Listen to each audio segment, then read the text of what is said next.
वंदे मातरम, मेरी राम राम। बहुत ही बढ़िया एक अनुभव रहा।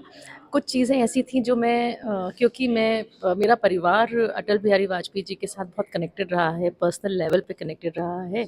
तो कई चीज़ें मुझे पता भी थीं और मैंने अपने घर में ज़िक्र भी सुना था और देखा भी था, और वो एक तरीके से मेमोरीज़ रिफ्रेश होने वाली बात थी। अटल जी की अभी जन्मदिन गया है 25 दिसंबर को, तो इस वजह से उनके बारे में बहुत सारी चीज़ें हम कुछ दिनों में सुन रहे हैं।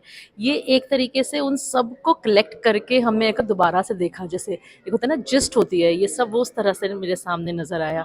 मेरे नाना जी प्रोफेसर एस एन मित्तल और अटल बिहारी वाजपेयी जी साथ में पढ़ते थे कानपुर यूनिवर्सिटी में, डीएवी कॉलेज में। तो बचपन से हमने उनको नाना जी कह के पुकारा, उनके साथ उनके घर में आना जाना हमारा बहुत रहा।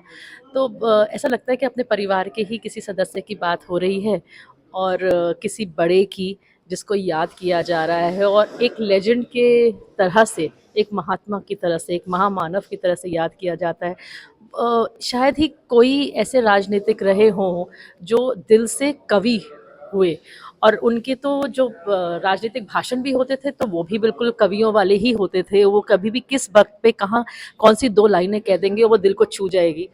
वो एस्पेक्ट बहुत ही कम लोगों को में देखने को मिलता है, और साथ खास तौर से राजनीति में आपको व्यंग भी इतनी खूबसूरत तरीके से बोलने वाला हो कोई, कि उसमें किसी विपक्ष को बुरा ना लगे और हंसी आ जाए। ये कला सिर्फ और सिर्फ अटल बिहारी वाजपेयी जी की ही हो सकती है।